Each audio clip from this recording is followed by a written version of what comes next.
Well, welcome everybody. Thank you for joining us. I believe the live stream is going, so we might as well begin. Thank you very much for joining us here at Ex Animo headquarters, or the new Ex Animo headquarters in Woodstock in Cape Town. My name is David Clarke, the director of Ex Animo. We're a wine distributor, merchant, importer, and exporter a little bit, but not really. We try and, our real raison d'etre is to make people drink better wine every day, and we do that by leading by example. That's why we're here drinking Pinotage today. This is our first workshop event. It's something I've wanted to do for a long time, in terms of not just do a masterclass tasting and really examine the wines in the glass, but to discuss the macro issues around different subjects in South African wine. The first one being Pinotage. It is a contentious variety, or cultivar is probably the better word, considering it's a cultivated variety, because it is such a South African variety. It hasn't really taken the world by storm in other parts of the world, and we'll probably discuss that at some point. Before I introduce my very, very esteemed guests, just to let you know that we're going to just taste through the wines very, very quickly. We're not going to talk about the wines that much. We'll obviously introduce them and tell you a little bit of context about the wines so you can enjoy them, but we're really more here talking about Pinotage in general, and on the ideas, and trying to extrude as much information and knowledge and hypothesis out of these two brains as possible. So this could get surgical, but we'll keep going with despite any blood or guts. So we have to my immediate left Bernhard Bredell, who is seventh generation farmer on the Lower Helderberg in the southern part of Stellenbosch, on the edges of False Bay.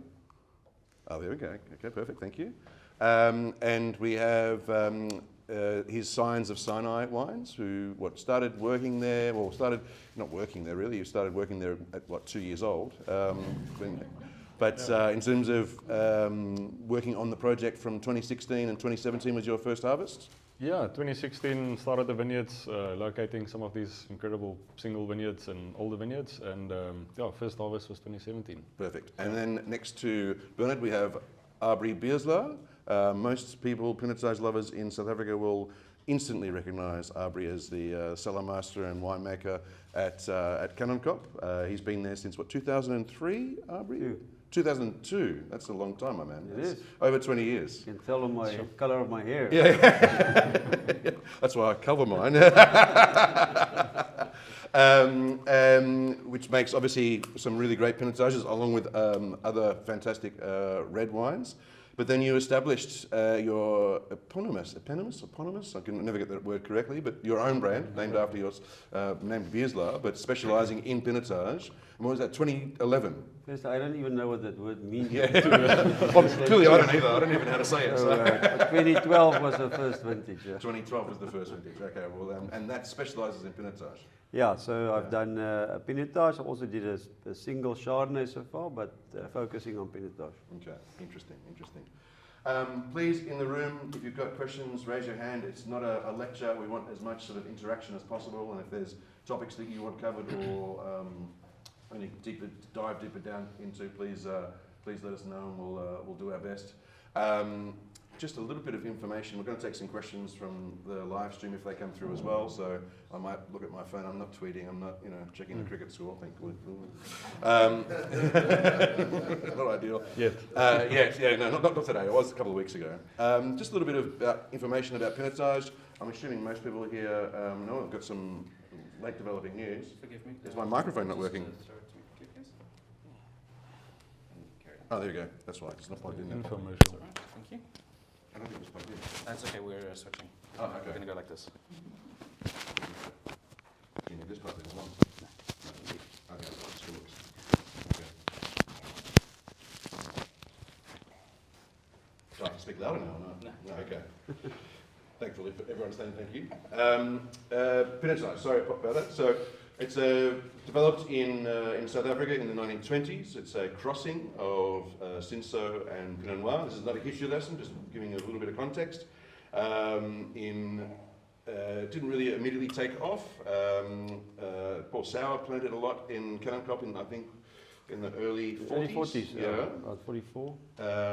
There was straight to the bad, unfortunately, there was a series of British MWs that came out in the late 70s and tasted a whole bunch of Pinotages at that time, and their reports were that it tasted like rusty nails, and there was a very damning reputational blow to Pinotage, from which I don't think it's fully recovered. But I think it's on its way back. Certainly there's a broader range of styles being produced now. Abrie, you want to... Yeah, I just, before that happened, in the 60s, Pinotage actually took off quite well. So that was, it actually won the General Smudge Trophy for the best young wine on show in the early 60s. I think it was Bellevue that won the first big prize with Pinotage. So it did have a good takeoff in the early 60s, but and then in the 70s we had, we don't really know what rusty nails taste like, so that was a problem. So we had the British wine masters that have to come here to tell us what it tastes like, so a bit of an educational lesson now. It's good that you're not holding a grudge, that's great. I'll get to that. Yeah. It currently represents 7.4% of the total plantings in South Africa, which is the third highest red variety behind Cabernet and Syrah, and the sixth highest variety overall. Obviously there's Chenin, I think Sauvignon, and maybe Colombard, perhaps, I can't remember exactly. But I didn't want to go too much into stats because they're quite boring and anyone can look them up. What I wanted to really know from my two esteemed colleagues here is why do you make Pinotage? What inspired you to? Is it just because it was on your family's farm there in Rustenhof, Bernhard, or? No, I mean, if it's taken time to get the answer right here, but the way I grew up on this farm and with us, we have, in the back door of my room and where we were staying in the house opened up into the front porch or the front door of the winery. From a very young age, you had punch down schedules, and every 2 hours, every 4 hours, all of our grapes was punched down. And I think, I can't probably remember the day, but I'm fairly sure that the very first fermentation I smelled in my life, 1990, when I was born, was Pinotage. It was the first grapes that ever always come into the winery. It's an early ripening variety. Maybe there's a nostalgic connection. My mother actually was a florist. She had 2 hectares of flowers. She farmed and sold flowers. So smells of rose stem and petals and things, this filled me from childhood. And aromatics play such an important role in our memory, emotions. And I think I never saw the rusty nail kind to Pinotage as well growing up. It was some of the most lovely aromatics in the winery. And every year since a young age, you can just, and today still keep on, you can smell it. I can sit here and think of that smell and I can smell it. And so it's a nostalgic thing. I've always wanted to keep making Pinotage.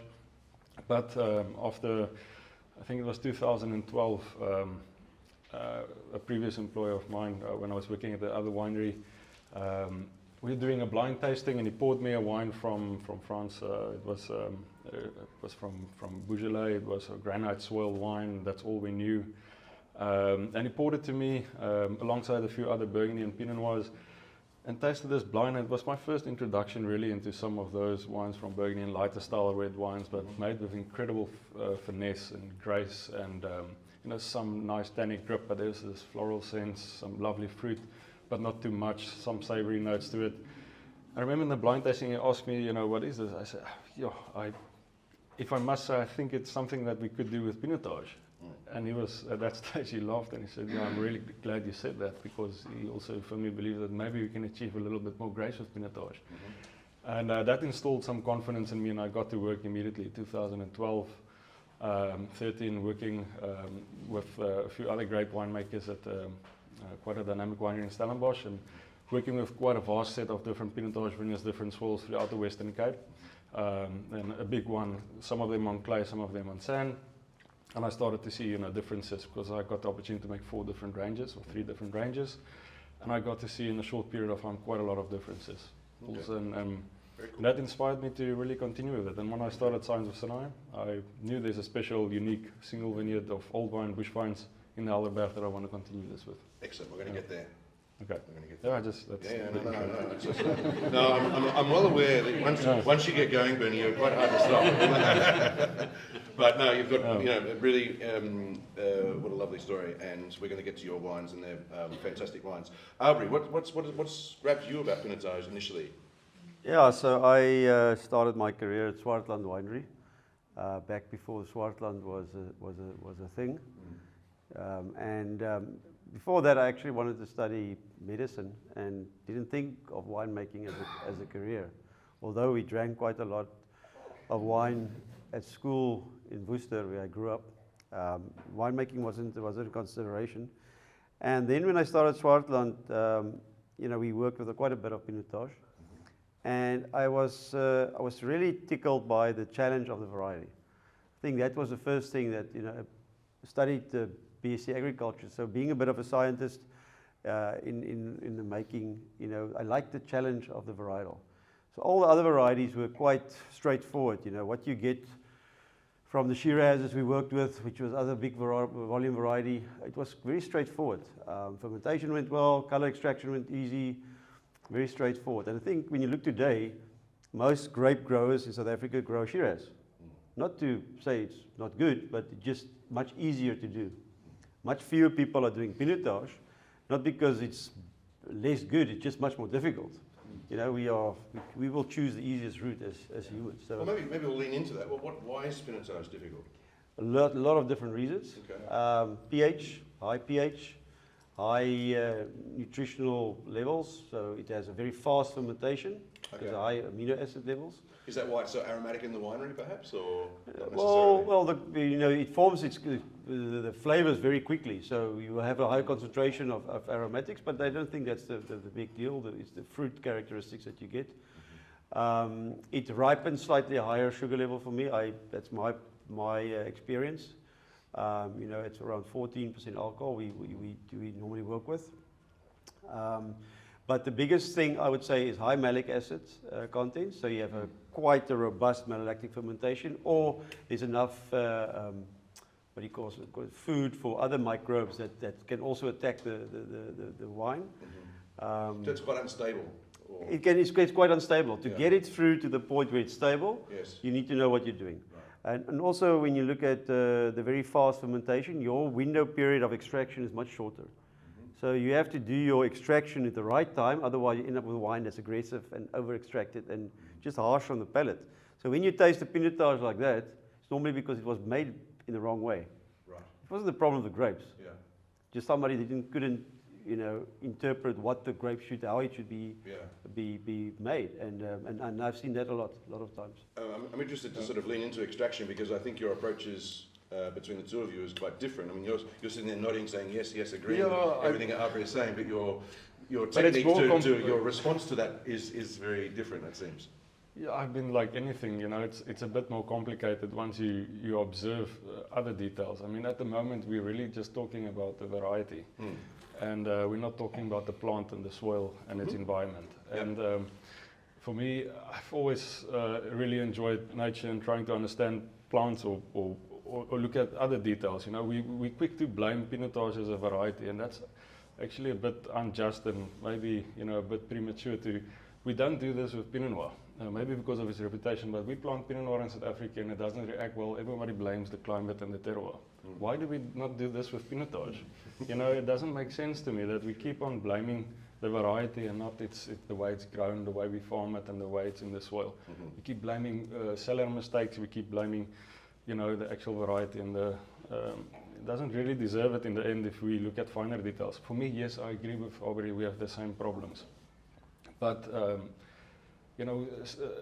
mentioning a problem like pH, for instance, again, that's not, it is a variety that's prone to have a higher pH, but where and when does it make, I ask the question then, bushvine trellis, where's that difference coming with pH again?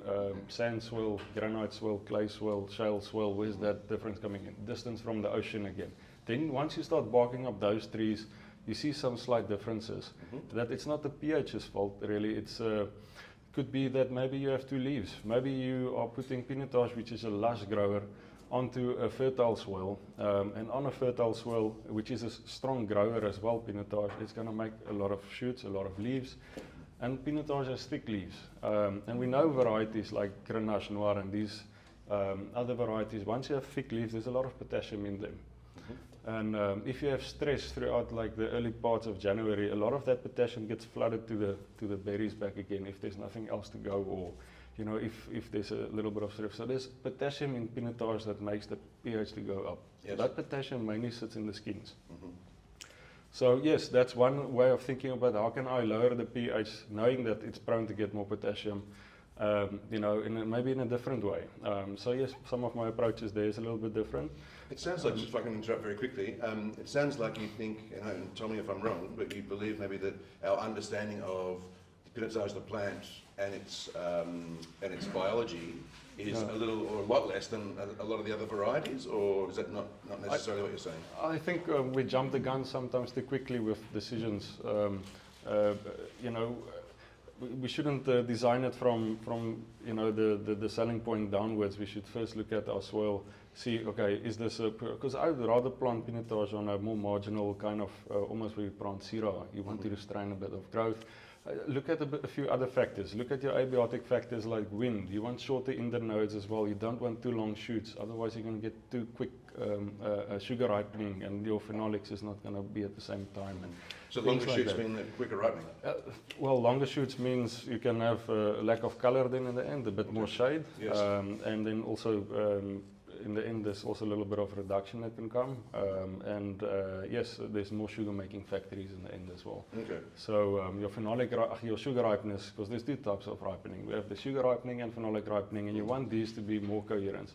And that coherence for me plays a lot of part on sugar ripening makes sense, well, by the very name of it. What phenolic ripeness is? When the flavor and the acidity and the crunchiness and the, I always say it, once I walk in the vineyard and I taste these berries, the moment I start swallowing and not spit it out, because I don't really like to eat too much berries while I'm walking, you know, for other reasons. But yes, I've learned the hard ways before, but yeah, so once you start swallowing them during the vintage, you know, it's stand close, stand by, and that's phenolic ripeness. That when that flavor and the acidity just mingles well for you, and you know, the tannin, the tannins as well. the tannin are there, yes. Then you start looking at the tannin. It includes the tannins as well. And then some vineyards have different styles of tannin, but have the flavor and have the acidity, and then look at the sugar afterwards. That seems quite subjective, though. What you think is phenolically ripe, what Abrie thinks is phenolically ripe, might be in two different places. Yes, I did. I think it happens at two different stages of the season. I think for both of us, you know, I'm sitting a bit closer to the ocean on sandy soils. It comes quite quickly. My horizon, it's just after Christmas. It starts already. It's quite a cool part of the season. I think a little bit more north, you can maybe harvest second part of February or first half of February, or on a clay soil. So that's maybe a little bit of a different, like a few weeks makes a difference, you know. So the character of Pinotage is going to be different. Phenolic ripeness by Abrie might be when the alcohol comes to 13.5, 14, and that's perfect for his terroir. By me, maybe that cross happens around 12.8, 12.5. Maybe, you know, that's not the point really so much analytically, as long as for me there's a balance in it. And finding that balance and observing your vineyard is paramount. And 7 vintages with Phoenix, every year I just learn so much, and trying to go back and understand it more. Yeah. We've spoken about the challenges already. Been a bit of a whinge session so far. What advantages has Pinotage? What's good about it? What in terms of in the vineyard or in the winery, or is it just a problem? Is it a problem child that ends up beautiful in the glass if everything's done right? Yeah, well, I think another problem that Abrie quickly touched on. No, we've done problems. No, okay. Yeah, no, but it's going to lead into a solution. Is that high is the what we call the yeast-assimilar nitrogen? Is the nutrient level that comes into the juice that makes our fermentation? Because we sit with a problem, Pinotage ferments quickly, and we have all of this nutrition, and we maybe have too much tannin at that time, and it extracts too much. But solutions for me is like maybe with the sand soil I'm on, I can see in the juice there's much less nitrogen. Whether it's the swirl's lack of nitrogen is decomposed granite, but with some of the clay parcels that I've worked with, it's a little bit higher. The swirl's a little bit fertile, especially if there's some irrigation in the area as well. I don't believe Pinotage needs the irrigation if it grows up, close to the ground as well. So it doesn't, I mean, it's drought tolerant. I'm just trying to move into the advantages. Yes, drought tolerant, yes, definitely. I think it can be viticulture, some of the best varieties that we have. It's very drought tolerant, or good so, because it grows up in the early part of the season, disease resistant because also earlier season, and it's earlier ripening. That's incredibly good for logistics and for viticulture. I mean, you don't have everything ripening at the same time. Yeah, I mean, it can be such a profound variety in that sense. Yeah. And Abrie, what do you see as the main sort of advantages or the just going back to the negatives. I think all the negatives is manageable.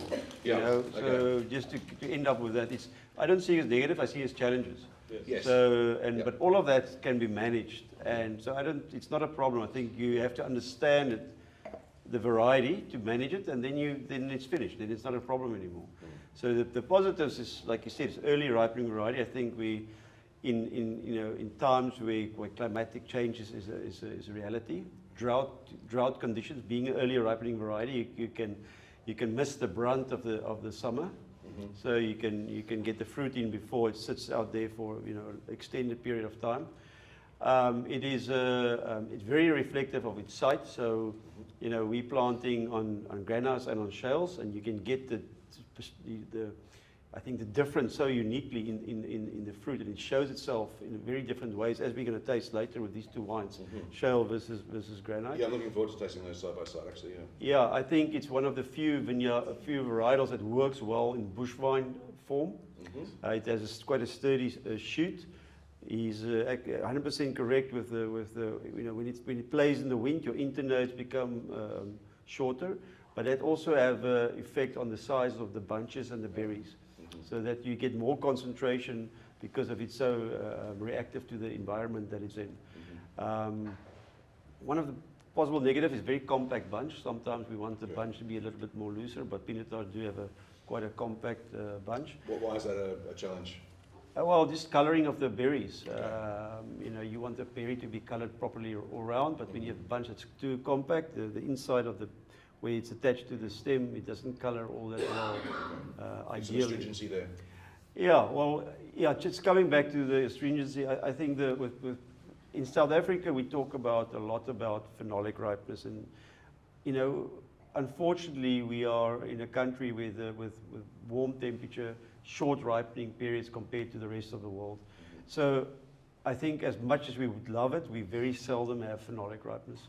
So we do manage it by the way that, and I think most people in South Africa manage it in three ways. The one is to pick super ripe, like more Californian style. So they try to get it past the stringency of unripe phenolics. The second way that's become very popular is whole berry ferment, where people don't damage the skins as much and extract less. And the third way that we do is do punch downs, but for the first half of fermentation. So at that point, the alcohol level is still low. So what you extract is much softer or friendlier compared to the second part of the ferment. So that's the way that we get around, I think, unripe phenolics. Pinotage by itself, it's a variety that has a unique tannin structure. So you can have Pinotage different types of food, which I think is a massive benefit. Pinotage pairs well with spicier food that you can't do, your wines with drier tannin structure. You can't do that with spicy dishes. My best food and wine experience I've ever had was deep fried squid heads and wasabi. Just think of something wasabi being paired with a red wine. It just, we don't think in that way. Yeah, it's not the go-to, is it? No, but we're all about experiences in life, and this is a total unique experience, and Pinotage can offer you that. How much sake had you had before you tried this one? Sake, It was a weird experience, but unfortunately no sake involved. So I think Pinotage offers something different. The Belgian sommeliers will tell you this, they need it on the menu, because when people come to the restaurant, you can pair Pinotage with a much wider range of dishes than you can pair some traditional red varieties with. So I Yeah. think that's a massive benefit. I mean, from the sommelier point of view, I've put my name on 2 Pinotages since I've been in this country, and that's 2 more than virtually any other variety, or 1 more than any other variety, which is kind of odd. I get asked quite often, why do you put your name on Pinotage? It's, you know, why do you on a Syrah or something a little more glamorous perhaps? But I find it is unique in the fact that it has that slight bitterness to it, almost unique in the world of New World wine, almost as a sort of like a Campari bite to it, like a nice herbal little crunch or a little sour cherry. And as you say, it works in a gastronomic environment when it's done well, way more flexible than say a Syrah or a Cabernet. I mean, obviously they have beautiful options as well. Yeah. I find Pinotage has a lot more options because it has that extra dimension of flavour and interaction on the palate. Yeah. And right from, you know, very, very light, aromatic, spicy ones fall to you know, rich, velvety, luxurious wines. And there's a little bit of that component there as well, and that sort of almost Turkish, bazaar, Middle Eastern spice character, rose water and Cake spice. we just start thinking of Ottolenghi food. It's delicious. What makes a great Pinotage? When you're making Pinotage, Abrie, what do you want it to look like in terms of? Do you want it? Is there a sort of a paradigm that you're going after? Obviously, you make terroir-based wines first and foremost, but you do put Pinotage on the label, so you do want it to be recognisable as a Pinotage. What should we be looking for in terms of Pinotage wines? I think the first question is what does Pinotage taste like? You know? It's it's still such a young varietal. So if you take the 60s or 70s, the 80s, people were still experimenting with the variety. Yeah. So I think we're still forming, what it should. I dare say people are still experimenting now. Yeah, exactly. 100 years later. For me, we passed the point of what should a Pinotage taste like. It's about what should a quality red wine taste like. And that's our focus. It's going to taste like Pinotage should taste. But let's focus on what people perceive as quality. Structure and balance and elegance, those are the things that I like in quality wines. Yes. So that's the first thing I look at. The aromatics will come because of the variety anyhow. So and I think for a long time people say, okay, this is typical Pinotage. But all the typical Pinotage almost had a negative connection to it. Yeah. So why do you want to make typical if that's perceived to be negative? So we go past that. We say, listen, let's make quality red wines, and that might mean different things for different people. For me, it means structure. I need a certain structure. I need a certain depth and length in the wine. There must be finesse. There's certain words I want to use when I talk about my wine, and that's what I'm looking for, rather than what it's supposed to taste like. But sorry, Tim. Sorry? Absolutely. Absolutely. I think, So I'm just going to repeat the question for the live stream. Tim's asking about the ageability of Pinotage. Yeah, I think, if we look back at older vintages of Pinotage, 59, Landsrack, you take 64, Zonneblooms, these wines matured unbelievably well. So it will be negative not be able to make wines today that can't do the same. So ageability of the variety it's proven itself to age beautifully. So for me, that's also important. I think with quality wine, again, quality wine should be able to age. So I think that is my go-to when I look at a wine is, does it have these certain attributes that talks about quality when I look at the wine? Because day to day there's a lot of different styles and stuff out there. There's wines that's really friendly and easy to drink. When you look at the whole Cinsault discussion in South Africa, for instance, where's the great Cinsauts of the world? I'm not clever enough to know this, perhaps, but we start to idolize wines that's very friendly and accessible, which is great. They're great for drinking, but do you perceive that as the ultimate quality? And so that becomes a very personal thing, I think. Yeah. But I think from it's so subjective. Yeah.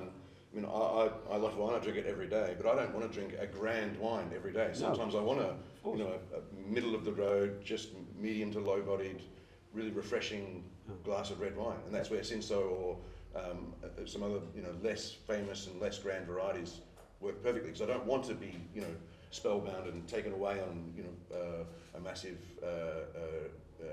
organoleptic chip. I've got some 74 sensors in my cellar. I love the variety. I just think, the way that we perceive quality is different for everybody. Oh, 100%. Yeah, and so I love the variety. I love to drink it as well. Yeah. I just think the way that, how I position quality for myself is Yes. different for most people, to be honest. Right. We're going to pour some of Bernhard's wine, so let me just do this. So in your left-hand glass will be the 2022 Atlanticas, and in the right-hand glass will be the 2022 Phoenix. So we do Atlanticas Phoenix next to each other. Yeah. Okay. And then Abrie's wines. So that's the Atlanticas there. Goes. And then Fuse. is it Boer Rosé?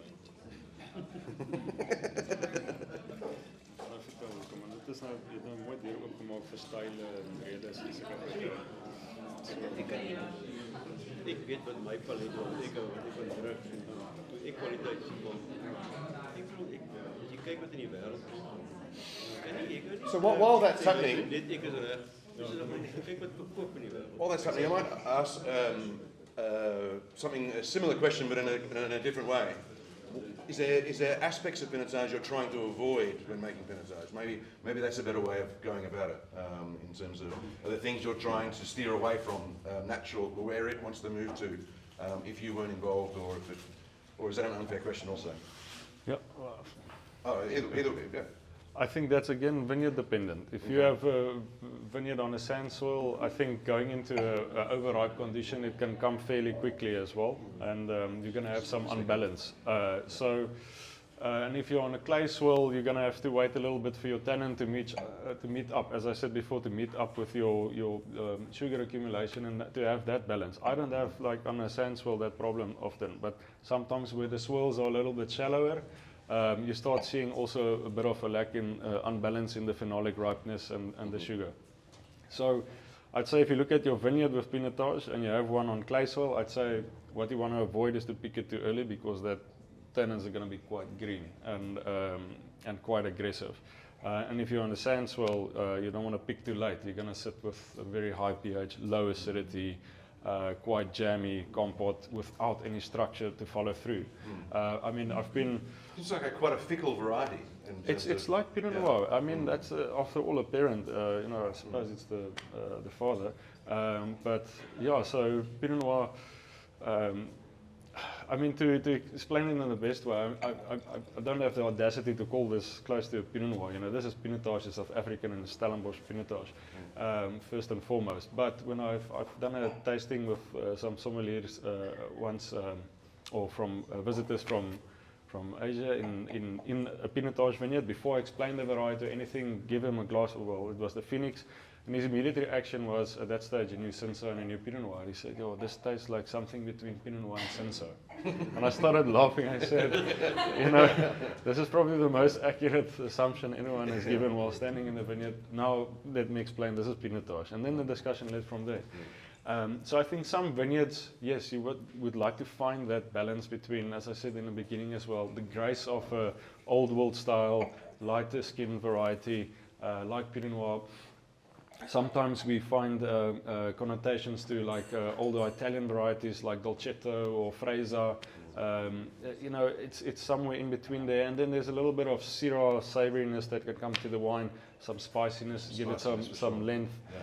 But I do think swirl type plays a huge role. With some of our best, the noble varieties in the world, swirl type is important and environment is important. And with Pinotage, it's got so many receptors out there, and is very susceptible to its season around it. So yes, with the clay swirl, I'll avoid green. Sand swirl, I'll avoid overpick or waiting too long. And then also on a shallow swirl, you don't also want to wait too long, because there's also some imbalance happening. And that's leading into Atlanticas here. So yeah, maybe just tell us what same wine, same variety, yes. Same region, same vintage, same winemaker, but very different wines. Exactly. So Same area. I focus on a little area just quickly. It's south of Stellenbosch, 3.5 kilometers from the ocean, decomposed granite. One of the 4 granite ridges that we have in Stellenbosch. This is the closest one we have to the ocean. But there, these soils are, it's not sea sand. This is silica-rich decomposed granite, absent of mostly clay. There's very little clay in the soils here. So water retention is low. What that means, yes, the ripening on horizon goes quickly. I mean, we go from bud burst till, or from bud burst till harvest is about 145, 150 days. Mm-hmm. From flowering till harvest is 100 days. Right. So it's quite short, but it's not too short. But yes, it's our earliest ripening variety. And Atlanticas, being on some of these vineyards on the hill, it's almost like my own classification I do between these 3 bush wine vineyards that I work with, and I do like a classification between them. Look at the soil, look at their ripening, feel the balance and taste in there. And I said, you know, Atlanticas one day maybe can be good enough when you reach a bit of age to get that balance for me right in its ripening like Phoenix has. But for the moment, I'm going to pick this one a little bit earlier, and I'm going to make the best wine of that earlier picked grapes. But I believe there is a balance there. I just should find it. How much earlier are you picking this from? About a week. About a week. Yeah, okay. About a week earlier. But in sandy soil, that makes a big difference. Yeah, so sandy at top, but it has a duplex clay layer. And I don't think it has the legs to keep much longer on the vine. As I said, you're going to have that imbalance in the winery then in the end. Mm-hmm. With my winemaking, I don't want to really fiddle with additions, and I want to express the vineyard as much. So I don't want, if it goes past and now suddenly there's no acid, now I have to add acid. That's not my gig. I really want to find the best of my vineyard. Okay. And for me, the quality of that vineyard is when there's a balance that I personally feel the flavor is incredible, and I can't spit these grapes out. I need to pick this. Mm-hmm. And yes, at that stage, Atlanticas can have maybe a little bit of harsh tannin in the skins. Mm-hmm. So approaching this in a winery, because I've made quite a bit of Cinsault in the past as well, and something that we usually do to get quality out of Cinsault is to actually bleed the juice. And this is like a common practice, I think, in Southern Rhone and other areas as well, where we bleed some of the juice with bigger volume varieties to get some concentration. So you're increasing the skins to juice ratio essentially? Yeah, well, that's what we usually do with Cinsault. Yeah. We're increasing the skin to juice ratio to get some structure. Mm-hmm. Pinotage has enough tannin. I'm not trying to really hide it, but with Atlanticas, yes, at that stage there's maybe a little bit too much of a hard tannin. For that vineyard, I was thinking about why don't we experiment with doing this the reverse way? You know, I actually remove half of the skins from the fermentation. So with this variety, if it's on a shallower swirl, I come to the conclusion I'm going to try that kind of style, and it works for me. And it's a beautiful character that it still has from the bush wine close to the ocean. It's earlier picked. It can go through a much longer fermentation because now you're removing some of the skins. You're actually moving, because I do natural fermentation as well, you're removing some of the yeast cells, and that's a slow, lengthy, slow fermentation with only half of the skins present. And you get what I refer to almost as a farmer's rosé style, because you can make beautiful rosé with Pinotage, but with these bush wine vineyards, the flavor there is incredible.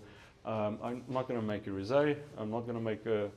Is that the main difference in the winery between these two wines? I mean, obviously the vineyard is different, and the setting from the swell upwards. Yeah. But then I know how to treat them in the winery different as well to find the balance again back in the winery. And just quickly run us through the Phoenix procedure in the winery. Phoenix is a bit different. So swells again, yes, massively deep with granite, 2 meters. Further down, this is silica, crunchy silica swells, and then you get some laterite, which is a coffee stone layer deep down. And the roots are situated in there. Yeah. This is an older vineyard, obviously. Older vineyard, planted 1976. So this is also 1976 in Atlanticas, but with other 2 vineyards planted in the mid-90s. Okay. For me, it's still young. And then, 1976 single vineyard. So this is a 2-hectare vineyard, single vineyard, registered old vines with the OVP as well. Mm-hmm. But I figured out on the top half of this vineyard, the swells are deeper and the ripening is different. And I've demarcated actually like a monopole within a monopole, single vineyard within a single vineyard, 10 rows. Full of vine, mate. Yeah. So that's like a 0.6 hectare portion that I find really is incredible quality. And awesome. For me, that ripeness of flavor happens at the stage that I mean, this vineyard has very little leaf. And this is exposed probably not as much high elevation wind that you find close to Simonsberg, but close to the ocean, yes, we get a lot of wind draft from the ocean. It's a different style of wind. It's like a volume wind. It's not like a sharp wind. And that's important. We have quite short shoots. You know, if I get a shoot that's longer up until my shoulder, that's quite long. Most of the shoots are short. I can't push this past, you say, 24 bulling. You know, there's going to be nothing left to save here. Back to my original question. Into the winery, Yeah. I'm going there. Patient, mate. Come on, mate. Yeah, and yes. So in the winery, yeah, the first idea for me with Pinotage, I've done punch downs my whole life since a kid. I understand Pinotage with punch downs and all of that. I did some traveling and made some wine abroad, and took the blinkers off, and seen guys making Pinot Noir and Burgundy, seen guys doing Gamay and Beaujolais, and I don't want to copy and paste there, but what I've seen how these guys manage tannin through this and manage lightness and earlier phenolic ripeness in these kind of varieties just got me thinking one day in 2016, I'm going to approach this and how can I extract from Pinotage, because I wanted to address all of the same issues that Abrie has, but maybe with a different approach. I want to extend the fermentation and don't sit with a short fermentation. I want to extract, but don't hard extract. Do the extraction in the first half of the fermentation, not the end. Also, I want to look at the pH. Where does it come from? The high pH is from the skins. I don't want to have too much skins bursting and contributing too much. Maybe there's some elegance, so I can see if the potassium doesn't leach out if I include a little bit of whole vine sugar. I have a quite exposed old vine vineyard, so the stems can be riper. It's not as ripe as we find in the old world. But yes, carefully include some stems with that, but always chew on the stems and make sure this is important before inclusion. And what does some mean usually? What sort of number are you looking at? Roughly? In the beginning it was about 60 or 70%. Now it's around 60%, but Okay. it's also not And just is this whole stem. cluster? You're not. So yes, it's all cluster, but I divide the tank up because I want to do a submerged cap. I've seen submerged cap fermentations. So at the bottom I have crushed whole bunches. In the middle I'll destem a big portion, which is important to have that juice mid-palate for me that I love in Pinotage. And then on the top, I don't want to use fancy setups and pallets and things or contraptions to keep a submerged cap. I do it the old way. We put some whole bunches. It's heavier, it weighs into the cap, and it pushes those destemmed portion in the middle down. So now you have it like simmering. So it's more infusion, simmering process like a teapot instead of grinding coffee for me. And it extended. I was so surprised. I'm used to Pinotage fermenting 4 days, 5 days, complete dryness, and then it happens in the middle of the night. You couldn't press, and then you sit with bitterness too much. So how can I actually manage the time better? And in the end, it took about 4 days for the fermentation to start. I was like, I've never seen this. Keep it healthy. There's nothing funky growing. Keep it healthy. And then after 4 days, it spends another 7 days slowly fermenting. And I never saw a heat spike. That's another problem we didn't address. It usually gives a heat spike. Didn't give a heat spike. Just too enthusiastic. Yeah. And yes, it stayed at a calm pace. Pressed it off usually around 3 bulling. I don't want to go too far because then it becomes a solvent solution and you can extract too much from the stems and also from the pips, and that's really where that bitterness lies. Okay. So yeah, that's how I approached Phoenix, and Phoenix is a few tanks with different combinations of. It sounds like you're still tweaking things and sort of obviously reacting looking to at the different vintage. vintage and. I don't want to change. I've come to a point I don't want to change too much of it, otherwise we can't see the vintage effect. So keep that variable kind of across the board. But yeah, I have for each vineyard a certain percentage that I work with and timing and things like that. We've got a couple of questions on the live stream. I'm going to get to you in a sec, Penny. Pierre in Pretoria is asking, do you take Pinotage off the skins earlier than the other reds? Abrie, maybe. So the time for Pinotage will normally be about 3 to 4 days on the skins, and the Cabernets will be about 6 to 7 days, so almost twice as long for the other varieties. Okay. And for you currently in your situation, depending on the wine? Definitely. Because it has a thicker skin and the inner peel of the skin, and also as Abrie mentioned, that little piece that's of the grape berry that's stuck on where the stem is, that's like a 20% portion that's usually quite green. And you must be careful. Also with pressing is important. It's different for me. I have a horizontal press but also vertical press, and I've seen quality improve, and grace and elegance improves a little bit better with a vertical press than horizontal. And that's just to a much softer, because you don't roll and crush the skins like with a pneumatic press where you have to roll 3 times, whatever. Anyway, that's technical issues that I think some of us can see sometimes, when we press our varieties. Pinotage is definitely so susceptible to too late press and too much press. It sounds like a very fickle variety, both in the vineyard and in the winery. With climate change currently happening, this is another question on the live stream from Joan. Is Pinotage in danger of being too difficult, too fickle? Is it not robust enough or too adaptive enough as the temperature maybe rises, or what do you think, Abrie? Yeah, I believe the thicker skin varietals normally does better with difficult conditions. When you see, for instance, the struggles with Merlot in South Africa, something like Shiraz actually, dehydrates quite quickly with harsh conditions. So the thicker skinned varieties like Cabernet and Pinotage, not just because we work with it, we can see, they can handle these spikes and stuff better. So I think the variety is actually well adapted for South African conditions, although it's quite specific to site. Working with Pinotage in the Swartland region, working with Stellenbosch grapes, and it's quite reflective of the site that it grows, even when you go across the mountain. And I just want to add on to what Bernie said about the way he handles the sandy versus soil versus the granites, etc. I agree with you. I think certain soils you make your style according to what that piece of land offers you. So again, 100% right. I think on the sandy soils we work with, it's you can get to that overripe, jammy character so quickly. And you see a lot of those wines around, so it's people planting perhaps Pinotage in sites that they're not supposed to plant. Yes. Overcropping, waiting too long for too high sugar levels, and then you end up with average or actually bad wines. Trying to make a different style of Pinotage that terroir is or sort of trying best to expressed in, perhaps. Or trying to make too big wines from a lighter site. Yeah.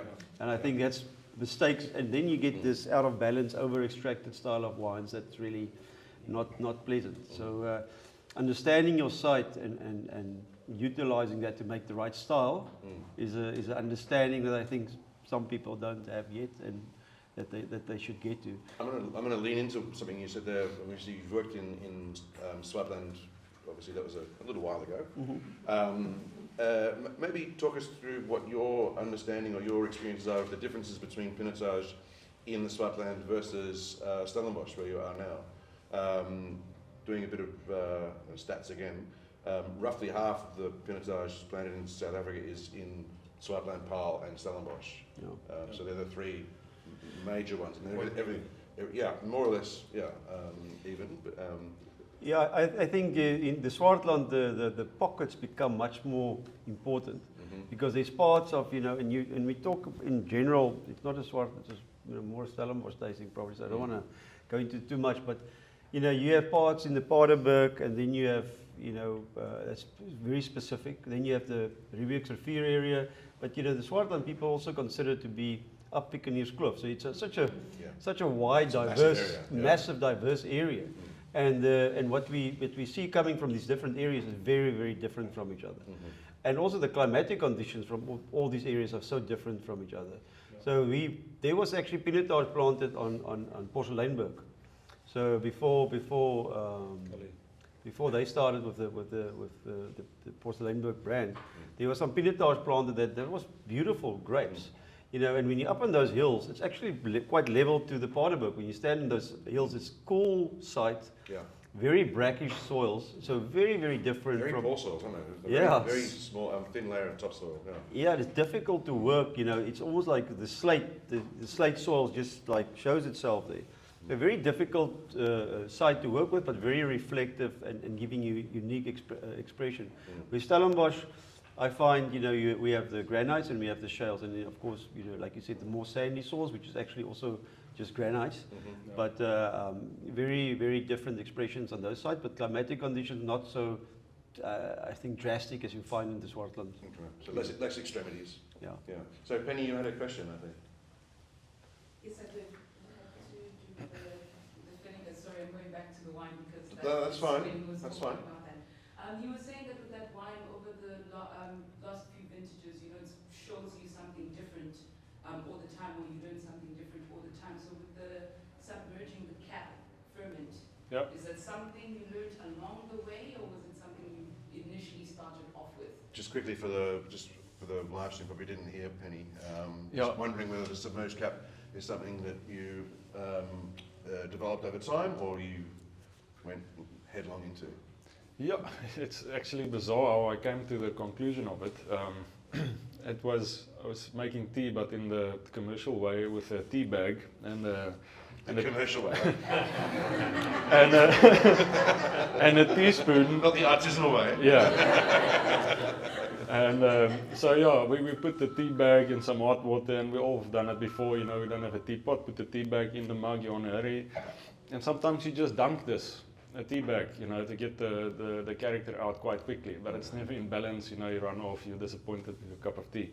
So I took the teaspoon and put it onto the tea bag into the corner of the hot water in the bottom. And Remind me never to make you any tea.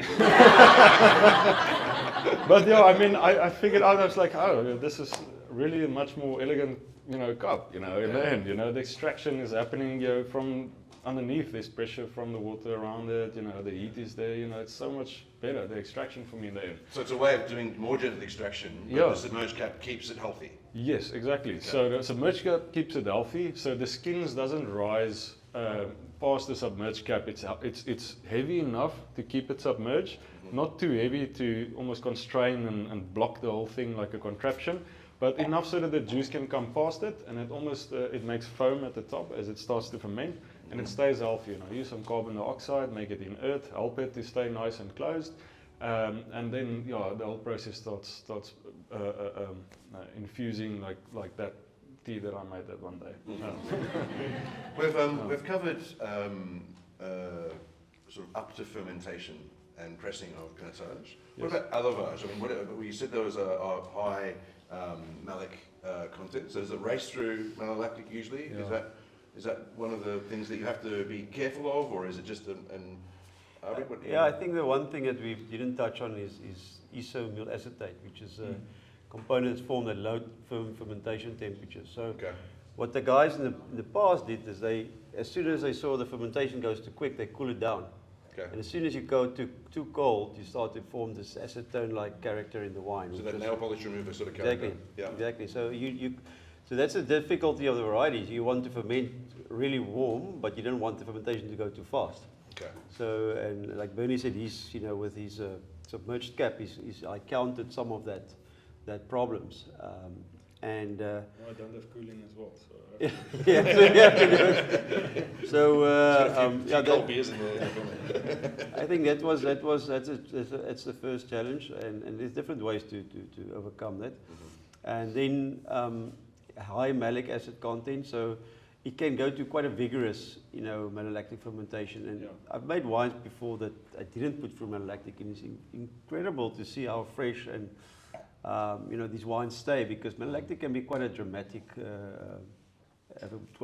change on the wine. But again, with a high pH, with a high malic acid content, it's also more prone to bacterial spoilage. Okay. And that's something that people also need to understand, and to manage that process, that it's a healthy process, so that the wine isn't influenced negatively. Because you're above 3.5 pH, your pediococcus, your lactobacillus are just much more, prone to grow, and you have to understand that to manage it perfectly or carefully. So it's something you just need to know and manage. Then it's fine. Then it's not a problem. I think when we talk about high pHs, for me it's not a negative thing. It's just something you need to manage. And when you look at top-end Bordeaux, you end up with pH of 3.8, 3.9 a lot of times. Nobody talks about that. That's delicious. It makes it more friendly. Yeah. So it's not, for me, again, it's something that I think we just need to understand and focus on the health of the wine. And in the past, a lot of these wines that had this really negative, bitter aftertaste was acrolein, was bacterial product that was formed because of bacterial activity. So we don't. And then sometimes, the Pinotage is bitter. The grape variety isn't bitter. It is actually products that's formed during. That's interesting. So it can be harsh. The tannins can be harsh. It can be slightly green. It can be but the bitterness is not inherent to the varietal. Right. Okay. That's just a byproduct of its Yeah. other characteristics. Exactly. And so therefore, and again, I don't want to put words in your mouth. I want to sort of ask you a leading question. Is it perhaps more common to have bacterial spoilage in Pinotage wines because it's more prone to bacterial spoilage? It's just harder to get that spot on. And maybe that's one of the reasons why globally the reputation of Pinotage isn't as high as other sort of noble varieties around the world. Yeah, I think the problem with the perception is that when you look at Pinotage sold internationally, you look at the price point. 90% of those wines are probably sub $10. So if you want to form your perception of Pinotage, why do you want to do it at that price point? We don't do it. We don't perform our perception on Burgundy at.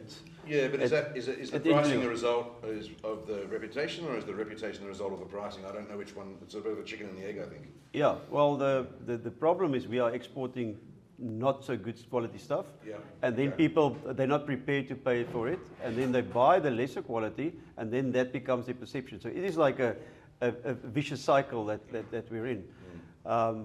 So difficult question. I think the answer to that is that we must stop growing Pinotage on sites that are not supposed to grow. And the long. Maybe stop there. And if you had to an idyllic site, apart from where your vineyards are, of course. I mean, it's again site for style. Of course, yeah, of course. But I mean, if you could, what are you looking for when you're saying the right site? Maybe what are you looking at? What do you need? I think I'm going to counter that with a very grey answer. Yeah. It's We're workshopping. It's where we have balance. I think when you have balance, and that will mean again for different soil, it will mean something different. But balance has never been 40 tons a hectare. Yeah. That's not balanced. That's never been balanced. And unfortunately, it's a high yielding varietal. So you find people on very fertile soils with a lot of water to irrigate. They push the volume of Pinotage, and that's where I think a lot of the negatives have come. Do you have to do green harvesting in your vineyards because of the high yield, or do you sort of manage yield in a different way? We don't do a lot of green harvest because again we need to find this balance, especially with older plants. The older the plants are, the less we need to intervene. The less enthusiastic they are. I mean, if you look at Pinotage, also trellised versus bush vine, and it's important. I think the best quality Pinotage does come from bush vine. I think it really helps that balance in the variety. Pinotage, as soon as we come up on a trellising system, you can see the berry sizes get a little bit bigger as well. We want a little bit smaller berries, and I think that hydric stress from being closer to the soil and closer to your roots helps better for Pinotage to get that balance right as well. And good sites, again, as Abrie said, is about balance. I get with the old bush vine Pinotage, if I'm lucky, 5 tons a hectare.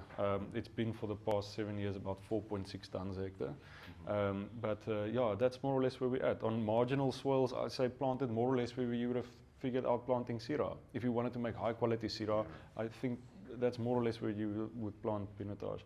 Maybe in a cool climate on a marginal soil, maybe not too much, but it can work where Grenache and Syrah work, and Okay, so are there any other areas in South Africa apart from the big three that we have discussed that you would look to? Pick and Heerskloof. Pickenierskloof. I think Pick and Heerskloof is exciting. So wherever Grenache sort of does well, you said. Yeah. Would you agree with that, Abrie? Or? Yeah, I've tasted some pretty good Pinotage from Pick and Heerskloof. Okay. I think the guys doing some good work out at Sprintfontein there on the way to Hermanus, again, very sandy soils, Yes. but a beautiful expression of Pinotage. And wind, again. And wind, close to the ocean. It's quite almost like a chalky limestone soil down that way as well. Yeah. Well, again, where limestone helps for us is it keeps nitrogen in the soil, and it doesn't release it to the plant too quickly. I see. So again, it's soils where nitrogen gets limited. I think that's the basis when it comes to soil. It can be any kind of obstruction in your soil that limits nitrogen, and that's good for Pinotage. And aging in the winery in oak or concrete or new, old, what's your philosophy there, Bernie?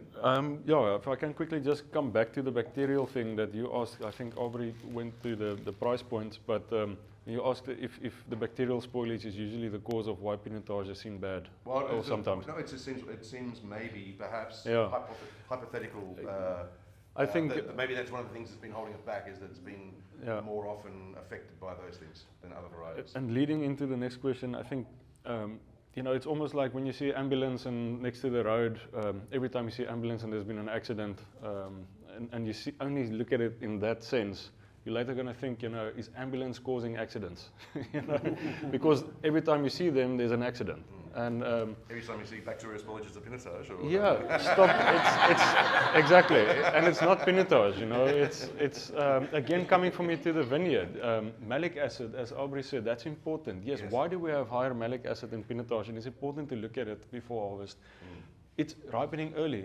Malic acid needs some time to degrade. You need sunshine. You need a bit of an open leaf system. My malics are quite fairly low. It's still high to other red varieties. And what malic acid does, it has to ferment through. Your mallow has to go through, as Abrie mentioned. And if you have too high mallow, remember all of that bacteria cells is going to fall down and form lees. So looking into your élevage process, you also need to see, okay, has my vineyard actually I've had quite a lot of high malic this vintage. Maybe it was a cold vintage or something, or it was too windy.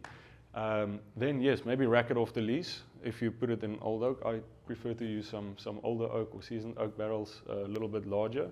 I think it fits an open, kind of looser, sandier textured, light swirls. Likes a little bit more of a reductive aging process. But again, rack it off the lees if you know you have high malic acid content in your Pinotage. Keep it on the lees if you have a very low nitrogen content by harvest and low malic acid. You don't have too much yeast cells and too much of the bacterial cells, and just a nice, pure, kind of flowery lees. But another thing, I think, if Abrie also knows this, and that's why you probably do it in that open top fermenters as well, Pinotage is one of the varieties prone to a lot of CO2 production during fermentation. Because of that quick fermentation, and sometimes because of the high malic and that aggressive malolactic fermentation. So choosing oak, sort of high nutritional. it's almost like Pinot Noir is sometimes susceptible to the same thing. Pinot Noir also produces. That's why we have some reduction in Pinot Noir sometimes as well. This and barriques, smaller barrels works for Pinotage for me. I use a combination between that and a bit larger as well. I think that helps with some of the breathability during aging, and it has the tannin and the structure to go through that aging. But then, like Atlanticas, it's a different story. That's maybe stainless steel on the lees, maybe rack it once. Not a stick of oak. Yeah, not a stick of oak in that. There's nothing. That's pure. That's from its mother as it is. And Abrie, obviously you're making Pinotage from very different soils. Is your attitude to élevage and aging different as well? Yeah, I think as it should be. Just looking at Bernie's wines, I think that both of them have substance, which I enjoy. They have length, they have density, there's tension in the wines. Again, for me, that's quality. Although when you put my wine next to his wine, it might seem lighter and heavier. If you just by the color or whatever of the wine. But I think from the site, there's a great expression from the site that he's at, and I see the quality in the wine because it has all the attributes that I'm looking for in wine. So just to clarify that point that I made earlier. I think so we do malolactic in barrel, so the Kanonkop will be about 80% new oak, and the Beeslaar will be about 60% new oak. Do malolactic, the Kanonkop is about 70% mallow in barrel.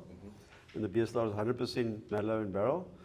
And I think if your wine can handle oak, it does add value. When you look at some of the best wines in the world, people haven't changed the oak regime. There's a reason why people do it, isn't there?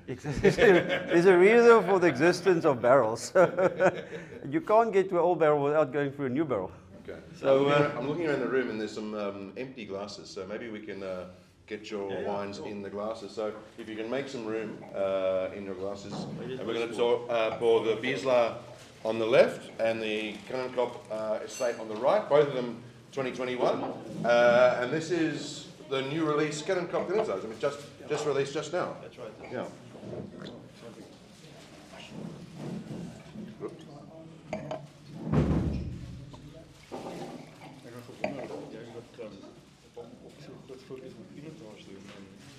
Chardonnay gemaakt.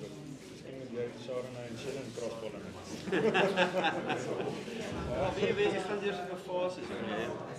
Ik weet niet wat je hoort, maar ik heb ook met nooit zoveel blank geweest. Maar ik was halver Shannon op de boel. En toe dat is die stadium toe Chardonnay is redelijk. Ik weet daai ABC wine. Okay. En toe het almal met Shannon wagen geklim. En vir my begin die styl het my begin so op 20 almal dieselfde tipe hier plaatlik dat beautiful shades daar buite maar die klas het so 'n bietjie begin in 20 raak. En toe begin jy ontwerp weer van hierdie oude genres en begin weer kyk na minerality en varsheid weer die algemeenheid kom. En so dit is waar my interest weer by Chardonnay geteken. Yes. Dis kom ek kyk net na Chardonnay en ook ik weet waarvan ik hou. En ik zie niet genoeg van die wijnen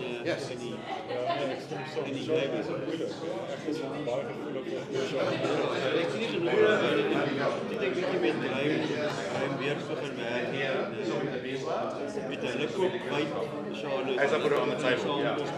I'm boiling the opposite for us because it's always confused me. Daai mense wat Robertson, Stellenbosch blend. I hope I am. En in Chardonnay is as wind. mooi. En dan vroeg houden. Baie mooi. So nee, dis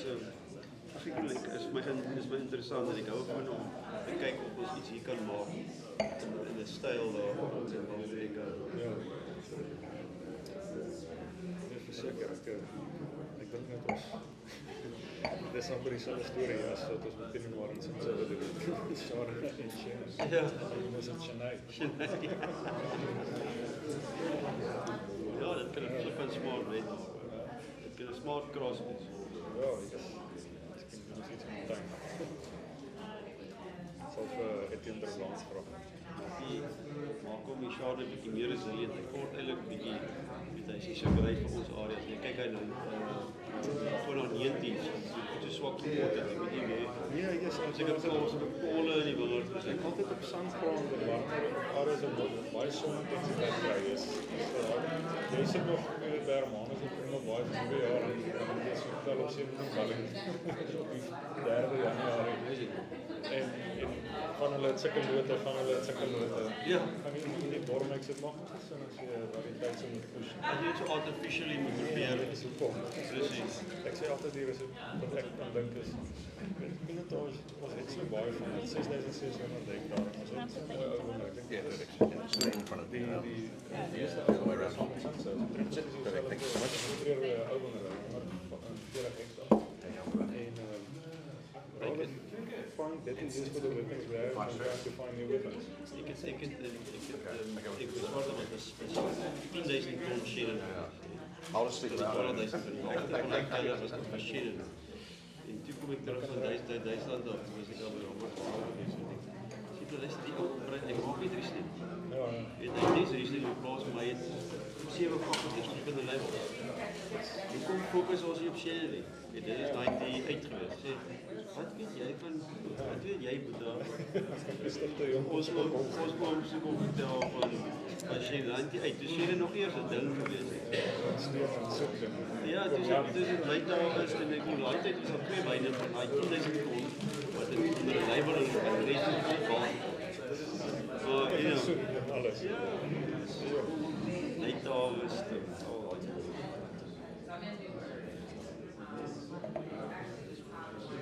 Ja, ek werk self nog baie Shannon. Ek werk nie net met Pinotage en Shannon. Okay, everybody. I think we've got everyone should have the two Beeslaar, for sake of a better word, wines. Abrie, maybe just run us through the two wines. Yeah, so Maybe start with the Kanonkop because you've been there longer and it was around before the Beeslaar was, perhaps. Yeah, so it's two different wines, made same way in the same cellar. Everything's the same except the site where it's grown. So the Kanonkop, we work with up to 8 different vineyards, and I think that's also the beauty of the Kanonkop wines is that you have we have the privilege of working with, different altitudes, different slopes, different sites, different ages, up to the oldest vineyard we use here is about 70 years old. So planted in 1953. That must be one of the oldest red vineyards in the country. I mean, it must be right up there. Yeah, I'm not sure compared to other reds, but Pinotage it's the second or third oldest Pinotage vineyard around. Yeah. So we have, like I said, all bush wine that we work with. Okay. There's a couple of trellis Pinotage because there's certain sites on the farm where the wind just blows us to bits. And the one year we only got 700 kgs per hectare.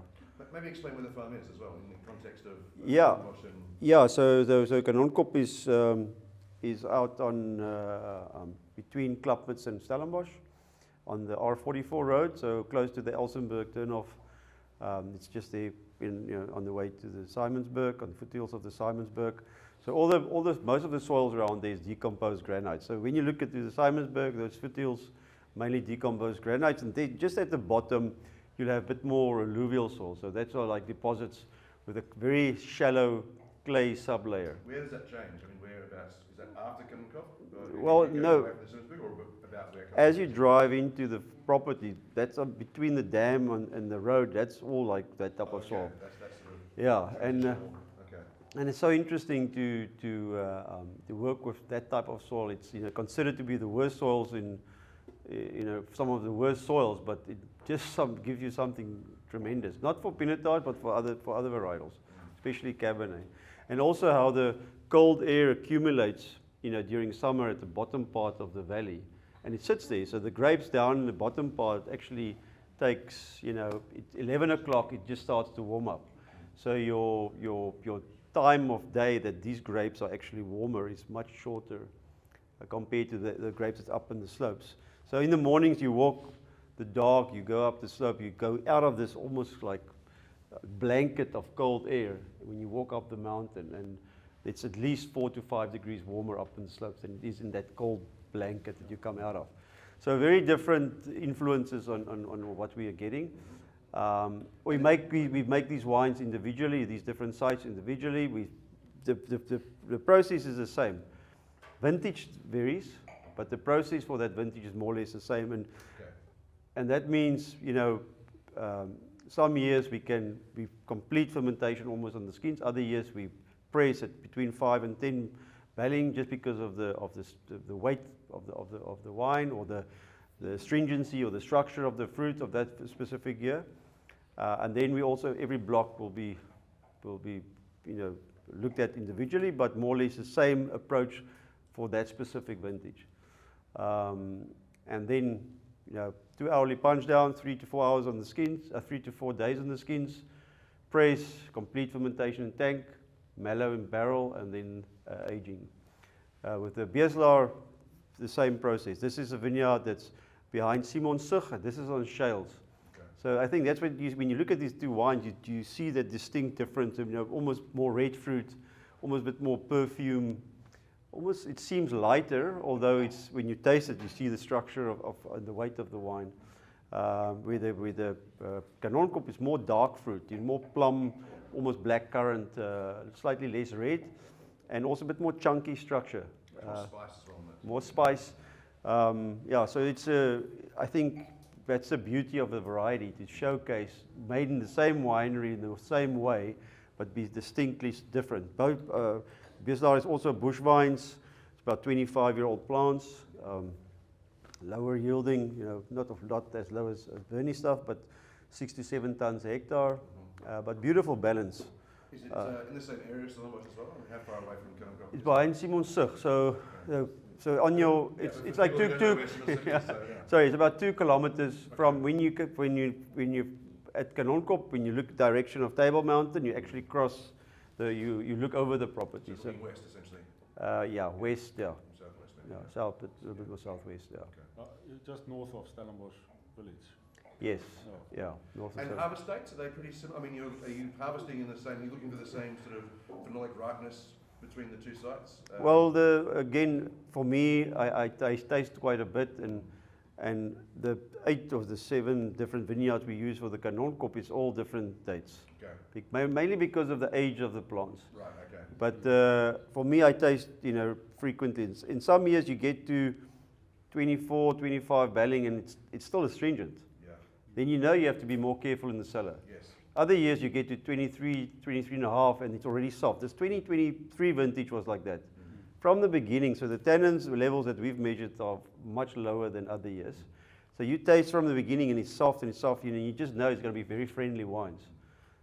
Perhaps not the same concentration or weight, but it's going to be very friendly wines. And so you taste, and then I get to a certain point where I look for, just before it becomes, so that's a certain space in my mind, before it becomes jammy. I don't want, it must be like a bit of compote, but not to the point that it's like, tired or dull. And when it gets to that point, then we pick.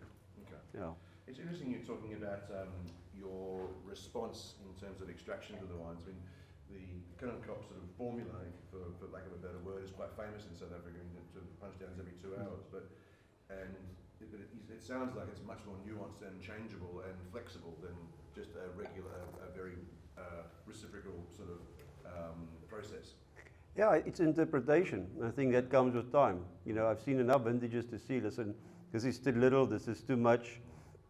And I think that becomes more or easier to interpret over time, because you've seen a couple of, although every vintage is so unique and different, but as soon as you start to taste, that's really, you see, okay, no, I rather go this route or that route. We measure berry size every year, we measure berry weight, all of those things help us to make better decisions when it comes to how much extraction do you want to do. And over those sort of 21 years now, are you seeing any sort of movement in that sort of physiological characters of the grapes, or does it vary wildly with vintage to vintage? Is there a long trend, or? It's erratic. I think South Africa, we've been dealing with climate change for the last 50 years. So and we've seen a lot of international people coming over here trying to learn from us, because look at this year. We've been at 700 millimeters by June. That is more than our yearly average. So the wettest, what's it, March we've had since I can remember, or anybody I know can remember. So it's very, very erratic conditions. So, and then we have 5 years of drought. So to say, listen, I don't know. I try to take every year and what I see there, try to look back at, have I seen anything like this before, and how did we handle it? And for me, it's mostly about the aromatics that I pick up, and also the tannins, the stringency I see in the skins. Pips, some years the pips are totally green, other years pips are totally brown. I don't know. There's no like a line. There's no equation to No. Yeah. And over those 20 years, what has been the biggest changes in the Pinotage space, I suppose, for you? Yeah, that's a good question. I think when I started at the Kanonkop, we were just mid-90s to the second part of the 90s. That I wasn't there yet, but we saw in South Africa a change in alcohol levels. I think perhaps throughout the world. I think Australia actually led the way of picking riper, and South Africa followed. So you saw post say 96 Kanonkop actually made a Pinotage that we didn't release because it turned bitter.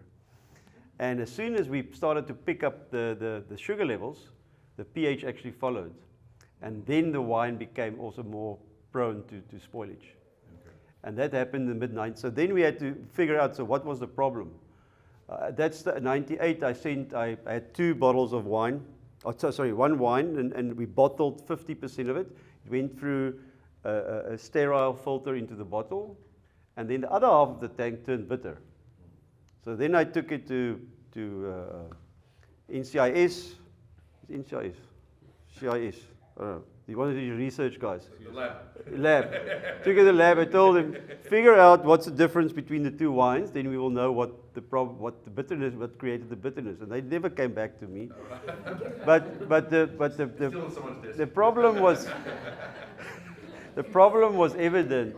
Is that the sterile filtration got rid of something that was still left in the tank. Right. So that was, and then from there we started to work much more cleanly with the wines, Okay. and protecting it against, you know. It does stuff. sound cleanliness and hygiene in the cellar is absolutely vital for, especially for, I mean, it's obviously vital in wine anyway, but Pinotage seems is quite susceptible to any sort of latent bacteria. I think, just to end off, sorry, but I think when you work with lower alcohols, then you have less of that problem. Yeah. Compared to as soon as you go to higher sugar levels, the pH jumps to, and then it's, you know, you have bigger problems normally. Sorry, he wanted to say something. No, I haven't been around as long as Abrie, but something that, you know, also growing up with family making wine, and something that was kind of rhetorical in our winery is to you know, as the Pinotage one that actually makes the bitterness, you know, I haven't done the tests, I'm not a scientist in that sense and all of it, but we've always been quite careful about the parswaans, the harvesting tractors, if there's soil on it. Pinotages like to grow in where there's clay on the farm. Okay. And if your tractor wheels will go through a clay patch and it could kick up some mud maybe to the bunches or something, or harvesting crates is important, you put down and there's maybe some mud, and some of the guys aren't trained well enough and they put the one crate on top of the other, some of that mud, because it's also a soil-borne bacteria, Pinococcus, and that's the one. Lactobacillus and Pinococcus uni, which are normal wine bacteria around the wine world, there's some different strains of both of them, but normally doesn't give bitterness. Some give different ranges of fruitiness and, you know, more creamy character to the wine. But Pinococcus, yeah, it's, for me that's the arch enemy. And to always be in our winery since a kid, you know, you get smacked to the back of the head if you drop a barrel bung, if you were topping up barrels or something, you know, you gotta go clean that again and take 10 minutes before you put it back. Anyway, so being rigid about cleanliness, especially of soil-borne stuff, is important when it comes to Pinot. I think that's just basic with winery as well. And another thing that that a lot of old farms and properties don't have the opportunity to for, if you're connected to the Teewaterskloof system, and you don't have a proper cellar inlet where you actually clean the water that comes in, and you spray out your tank, filtering the water, because that is. What are you filtering out there? So that goes through a UV light normally, and there are carbon through a carbon filter, and that can take, you know, some of the soil-borne pathogens that can be coming from a dam somewhere. And now you ask someone who just maybe come to the job or something, you know, spray out the tank, clean out the tractor or something. He uses that tap instead of the other tap. Now you can get spontaneous, you get confused. Now this tank is tasting bitter and this one not. Maybe sometimes that answer lies in, again, with skin or something that came from the Pinococcus. I don't find every vintage. Sometimes it's maybe a barrel where I know, yes, this was something we didn't pay attention to. And I've also, you know, looked into being frustrated. Sometimes you see this bitterness pop up there. You go like, what happened this vintage? You know, why is it just that batch and it's from the same vineyard and that? And you know, you have to be careful to know, you know, why is this so sporadic and localized? And that's just something my family has always been prone to work with, is being quite strict with that. Moving on to sort of maybe the more commercial side, in terms of actually selling the stuff rather than making the stuff.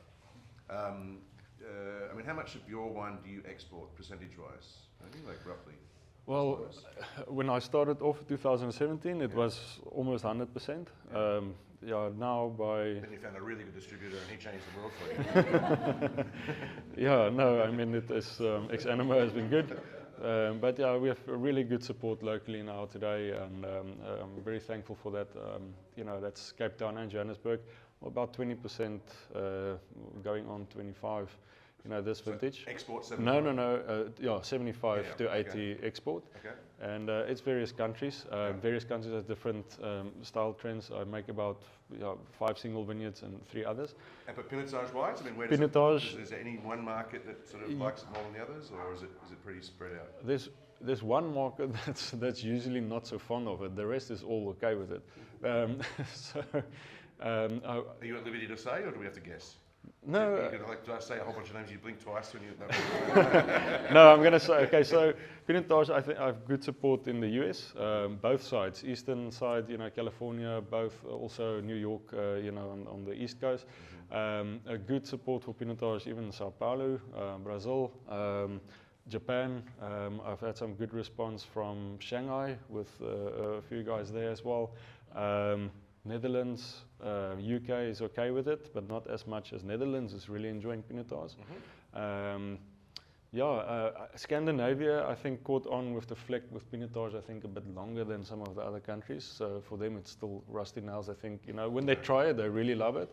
But trying to sell it there is it's difficult to talk to their consumers still, but your importer really enjoys the wine. And then I've been on a few radio podcasts, doing some work in Scandinavia, in Oslo and Bergen with Phoenix, and it's been incredible. Now there's really some traction with this style. Phoenix is doing incredibly well now in Norway, and it's a gastronomy wine. I've had, as you had, an insane pairing. I went there to Oslo in a restaurant, quite an incredible restaurant there, and the chef has never had Pinotage. Tasted this blind for the first time, and he makes up a dish from peppered crab and. He does that for everybody. And paired it with Pinotage, and it worked beautifully. Awesome. Yeah. So. Can I ask Bernie a question? Of course, yeah, absolutely. Because I just have to repeat to it. an extent, Yeah. your Pinotages are not what most people think of as typical Pinotages. People that have been brought up with Pinotage, certainly Yes. in South Africa. Are your wines internationally not just being accepted as really attractive light red wines, which are doing really well everywhere anyway, and that the variety is more or less irrelevant? I think just to repeat for the people that Yeah. aren't here, Tim, it seems that your Pinotages aren't necessarily the same style of Pinotages that a lot of Pinotages, especially in South Africa, grew up with. Do you think maybe the attraction for international buyers is that they're just really good wines, and maybe it's more about Scions of Sinai rather than Pinotage? I think there's a few other guys also making good examples of it, but to answer your question, yes, I think Pinotage had a bad flick on its name, and what I do with Scions of Sinai, as well as in these styles, it's a Trojan horse in a way. People. Sorry. No, but it's true. If I can use that analogy. That didn't end up that well for the. No, I mean it gets behind the guard of prejudice of what Pinotage was flicked. And once these consumers, I've shown Pinotage in South Africa to some really old, diehard believers in just maybe the other style, But again, it's a style difference. We don't have to choose. We're not sport. You don't have to choose your team. It's a product that we enjoy for what it is. So we can enjoy both. We're happy accepting different styles of Syrah and Cabernet. Exactly. So there's a lot of other beautiful light red wines. They can go for a Grenache and a Cinsault. Why choose Pinotage? I think it's a good vineyard. It's good quality, and it's had some really good traction. And a few other producers. I mean, look at Yolande Fischer with Wolf and Woman. That's incredible style Pinotage. Look at David and Nadia with the Contour range. That Pinotage also lighter style. Yes, it's less about the variety. Now we're trying to focus on vineyards that's good and getting the quality through to the consumer. And now from there, rebuild the reputation of a name that might be scarred in some markets that was really close to it. I mean, it's incredible to see Norway now. You're going like, okay, well, maybe this is something. We can pair this with some of the food on our menu, and that's great because if it's on a pairing menu, the people sitting there, they won't read, okay, there's no Pinotage, it's Phoenix, and that's their vineyard. Otherwise, they won't buy the meal, maybe. And now they have the meal and they have incredible wine with that. And they say, geez, well, this is a Pinotage.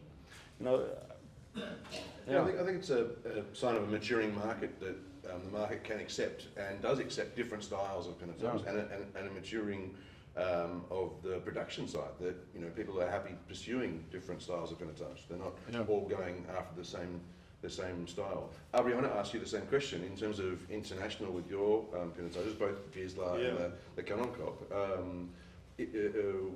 How much is being exported? Where is it going mostly? I think Percentage-wise, I don't need actual bottle numbers, but just.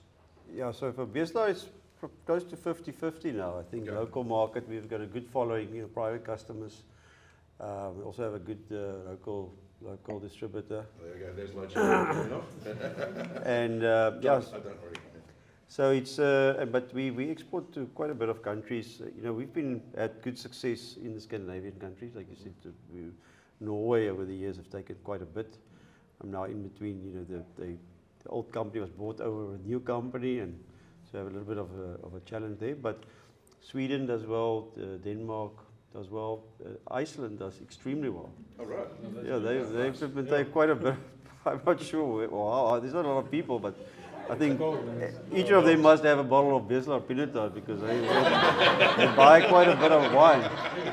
And Each got a case. yeah, he's got a case of it. But yeah, so the US is doing really well. Okay, great. I think for Kanonkop we can't supply them enough. Okay. You know, which is great. But Kanonkop does about 65 countries internationally. So they get the allocation, and they can take much more Pinotage if we could give it to them. Yeah. So yeah, I think, you know, Dubai is a great market for us. I think, you know, when you look at markets, like in the Scandinavian countries, all's monopoly, so you can't really market your product there. Yes. Which is difficult. But when you look at a place like Dubai, it's such a lot of South African sommeliers there. You know, the hotel groups run by South Africans. And it's much more international feel. So it's not like French and Italian driven like most other, you know, the food scene, like you find in a lot of other countries. And that's normally how, you know, not normally, but that's how a lot of wine are entered into a country, is through the restaurants. Yes. So, you know, South Africa doesn't really have you know, we braai a lot, but that's our food. Yeah, there's not a lot of South African restaurants in Europe. Yeah. So we don't have the same channel to get the wines into the market or the benefit. Yeah. But and have you seen a change of opinion over time in Pinotage in those markets, and both domestic and export? Absolutely. I think, you know, when you look at, for instance, the black label Pinotage, you know, it sells for $250 a bottle. So it's people are past the point. Say, listen, no, you know, it's about quality again. Yeah, we couldn't afford that one, so. If it's about quality, people that know quality will recognize it. I think that must be the paramount focus. Will be, let's make quality wines. You know, the rest, the people will come. Well, maybe just quickly run through the difference between the estate and the black label, so we can understand where that price difference lies. Yeah. So it's, well, I hope it lies in the taste of the wine. But it's a single vineyard that was the oldest vineyard on the property, and you know, in the beginning when I started to work with this variety, with the different blocks, every year I taste this wine, and I see, oh, it's incredible, and it's much more almost Pinot Noir like than compared to the rest of the vineyards. And then we age it, and then I'm the only person to taste. Then I blend it away. So that seemed a bit unfair to me that the vineyard gives you this great quality wine, and then you have to blend it away. And then we made 1,000 bottles to showcase actually what old vineyard Pinotage tastes like. Okay. And that was the big. And then we sat on the wine for 2 years, didn't do anything with it. And then we had a gentleman from you know, that was the head buyer for Sainsbury's in the UK, came by the one evening, Alan Cheeseman, and he said, "This is what you do with it. This is how you do. You don't make a reserve wine, because what will people think then of your normal label if you put reserve on this one? So then it diminishes the perception of your normal wine." And he said, make it a black label. It doesn't say black label at all on the wine. It just is a black label. And we charged 1,000 rand. That was 2009. Is that not a reserve by everything but name though, or? No, it's a different wine. Okay. It's a different wine. And we charged 1,000 rand a bottle, and within 3 hours it was sold out. We were still busy with the function. People asking for, no, sorry, it's gone. So it was a great. It was a great kickoff, And you make it the same way? It's just the vineyard choice? vineyards and barrel choice. Okay. So I use more Burgundian style wood for the black label. Okay. And because that was established under your tenure, wasn't it? So you're the only person who's ever made black label Pinotage. Yeah, so 06. We started at 06. Was the first vintage. Yeah. So can I just ask, Yes, of from course. that 1,000 in that first year, how much do you now make? We're now up sorry, to... the question is from 1,000 in to what, 2006? Yeah. At what are you at now? We are 7,000. 7,000, we maximum from the vineyard. The bush wine Pinotage varies, it's up and down in production from year to year. But in a normal year, we'll be able to make about 9,000 bottles. And just to ask, how much of that then is exported? How much of that is exported though? Yeah, a lot of that is exported, but most is still sold locally. Okay. Yeah. So the vineyard got 9 times bigger in 8 years. That's amazing. No, we only bottled less. Yeah, I know. It might get much bigger in the future. The boardroom got big. Probably got another 10 minutes, and I just wanted to maybe touch on look forward rather than look what's happening now and what's past. And maybe looking forward. Maybe back to you, Bernie. I mean, you're the one making probably more changes and doing more tweaks to what you're doing in the winery. Looking forward, what are you hoping for out of South African Pinotage moving forward?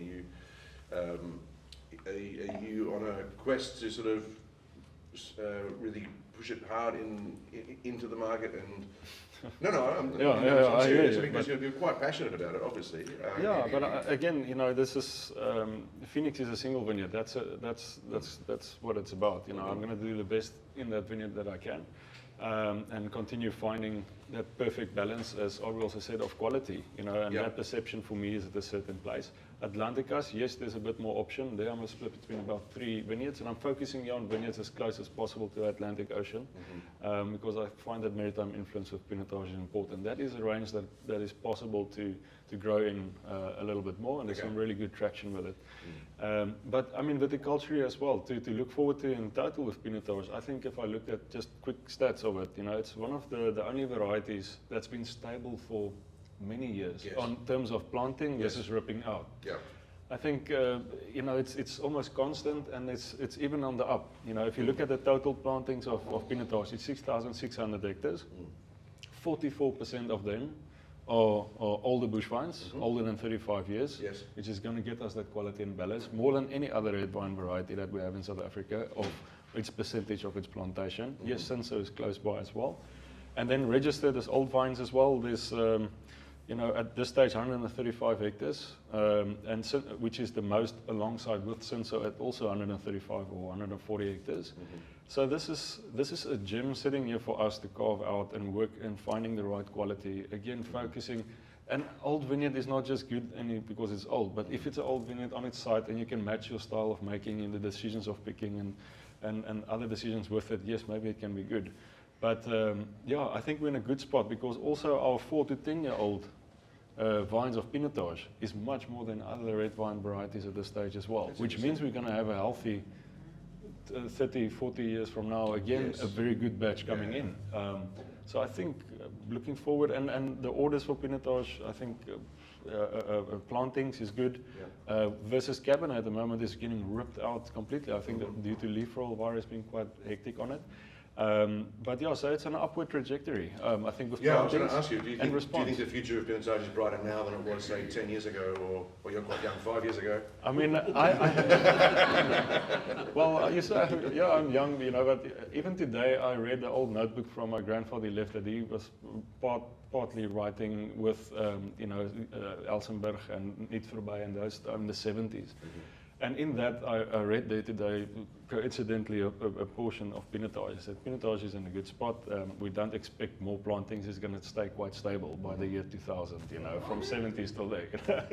Yes, it grew, but it's almost like the same feeling we have now. It's in a good spot. It's there. We just could find quality. Do you think it's an untapped resource in South Africa? Do you think it hasn't really been explored and really sort of taken seriously enough?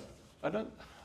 People have asked you that. I'm going to ask you the same question, Abrie, as well. So, a question I've been asked a lot is, do we make this our icon variety? Does it need to be our icon variety? I don't think Pinotage need to be that. Pinotage is. So that's not the question I asked you. Yeah, but I mean, if it's going to be, the first and foremost variety. Well, I'm just saying, where it is now, do you think it's going to grow into something substantial? Could it get better with? I mean, the way you've got, the way you've dissected it has been analytical and quite quite introspective. It hasn't been. You're not just doing Yeah. what someone else did before you. But- And if that continues at pace, at scale, surely things get better. No? Yeah, I think, like with Atlanticas, this isn't a statement wine for Pinotage. I think with that range, it's more of a question wine, and maybe if Atlanticas is like a petri dish of questions, Phoenix is maybe the best of the answers. Phoenix is where I try to find the best answers from what pops up. Yeah. And yes, I'm asking questions because, looking back at even when in the early 90s, and also how my grandfather used to make Pinotage, and also I've read some old French visitors from the 60s visiting South Africa, how they wrote about Pinotage. It was a soft, fruity, light variety with semi-carbonic fermentation. I don't really do semi-carbonic fermentation, but yes, maybe a little portion. But we had a tank called a Sputnik. It looked like a spaceship. It was a pressurized, you remember those old tanks, because I haven't seen them since I've been on the professional side now in the older age. But yes, it was pressurized tanks and a whole bunch, and it kept all of the carbon dioxide, and it was fruity, light styles, and that was in the 60s. And then... And some of those wines have aged beautifully.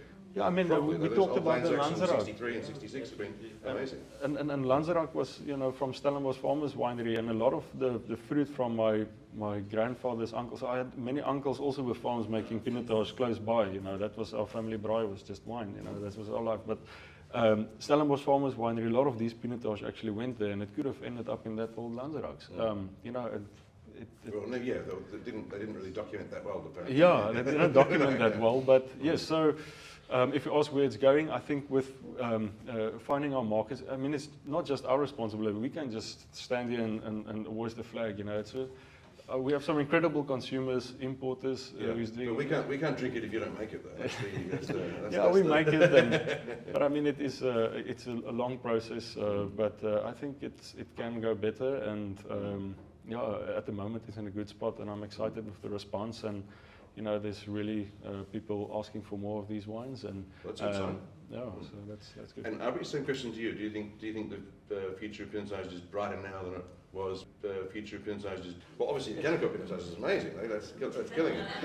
But in general, it seems. Yeah, I don't know. I think in the first probably 10 years of making Pinotage, I was very defensive about the variety. And if people would say something bad, I would just knock them out of the park with answers. I'm glad I've got Bernie between you and I.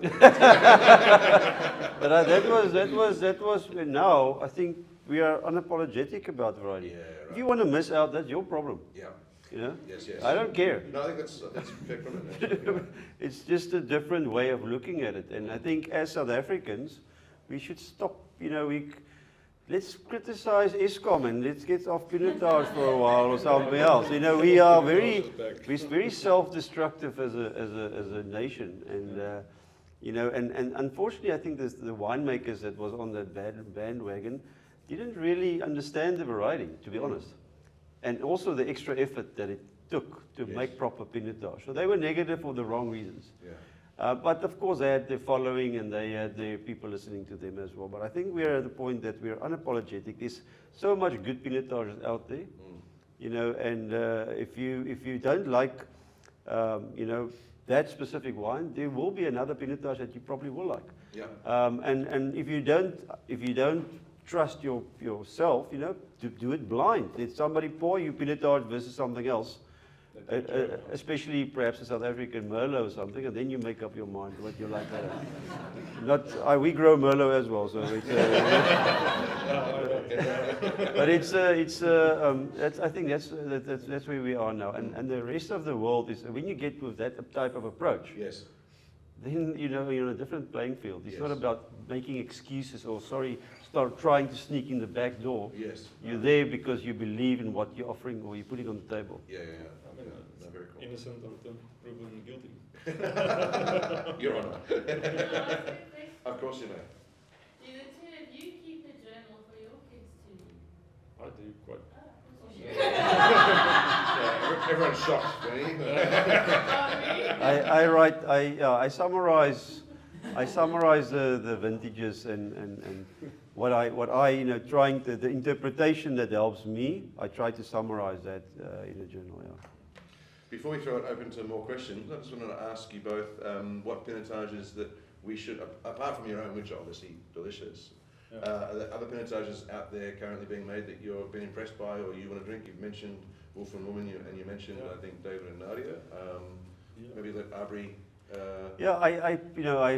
We work in I think the Pinotage community is relatively small, so we know each other's wines quite well. But I do like, the styles of Pinotage that comes from the area. Spear does Pinotage, from close to your parts that I really enjoy.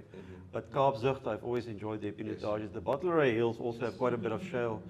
So the Pinotage is coming from those sites. Of course, B and Beyers are good friends, so I drink quite a bit of his Pinotages. Also got different styles within the range, which is all delicious. Out of Beyers' range, which is your go-to? He's got actually a new one now that's called Creekbolt, which is really delicious. But when you have properly aged diesels, 10-year plus, it's beautiful wines. Of course, they need more time. They're not made to be consumed relatively young. But yeah, I think over the years, we tasted some 4 older Lanzeracs today. Fantastic wines. I think we could all. And do we know how those were made back? I mean, I know that the details are quite sketchy, and you said that the Strutnik with a little bit of carbonic, and I mean, is anybody making that style today, or is it just a different world? Is it just not a different place? I think some people are playing around all different ways. But like I said, when it comes to winemaking today in South Africa, a whole bunch of whole berry ferments is quite popular. And with Pinotage the same. People are doing all types of stuff, with whole berry ferments. Does that surprise you, given it's a relatively high pH wine that people are doing sort of whole bunch and whole berry? Is it not that sort of risky? I think they're trying to get past the tannins. I think when you look at older Pinotages, the stringency and the structure, I think, is something that bothered a lot of people in the past. So at a certain point, people were making Pinotage actually too little extracted because they were too scared of that type of structure. And the wines ended up to be short and actually a bit thin. Now I think people have moved back to where the right balance is of extraction. But it's made in all different ways. People today's winemaking covers the whole spectrum of. It's a much more diverse range, isn't it? Even in the 10 years I've been here, the styles of Pinotage has sort of exploded, and I think that's a good thing. Great. And Bernie, what Pinotages are you sort of drinking or recommending to people if you're all sold out? No, I think definitely.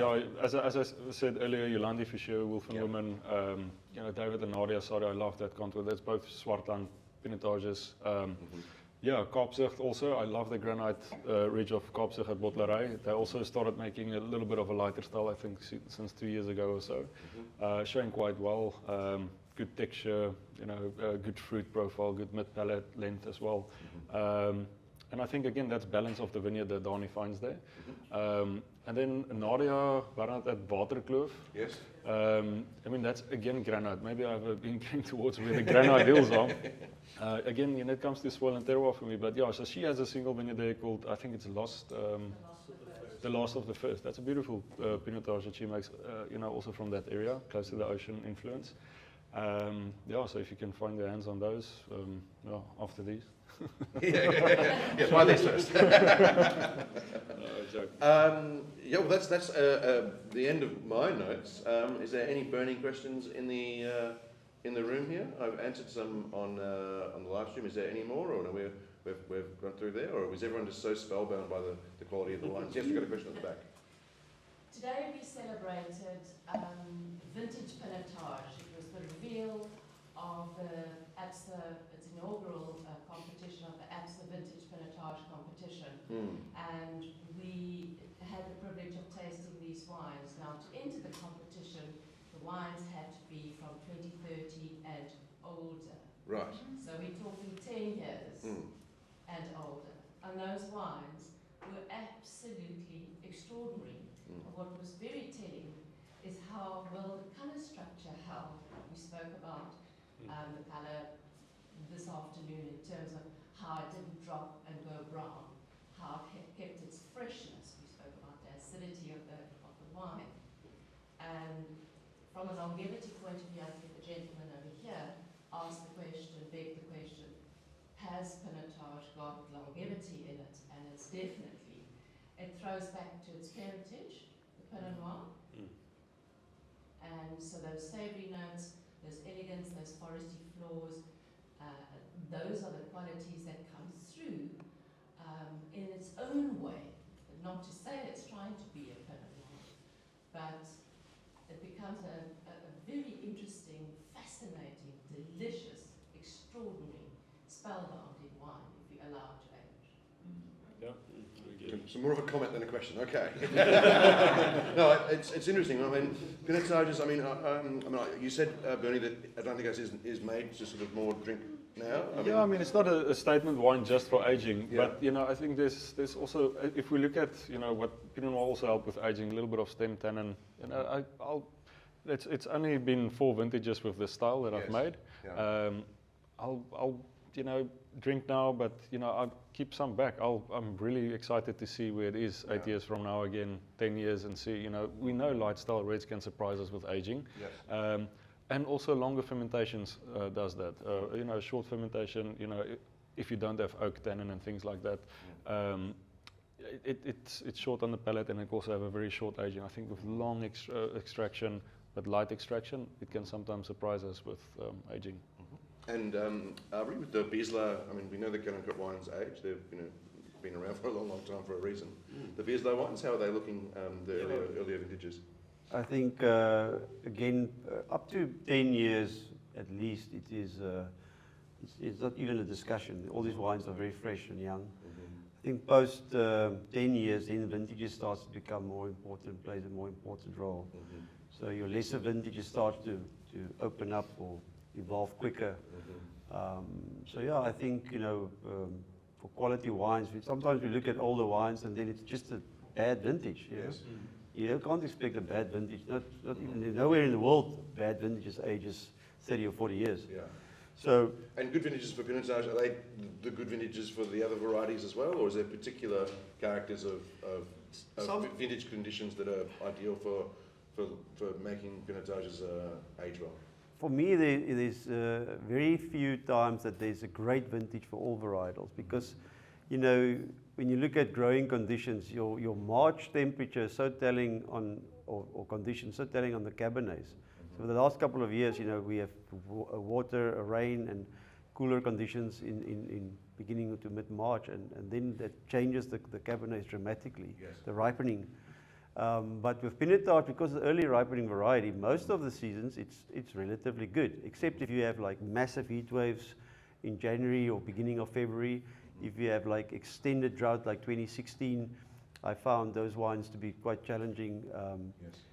But other than that, if you have just normal vintage, Pinotage normally does quite well. Mm-hmm.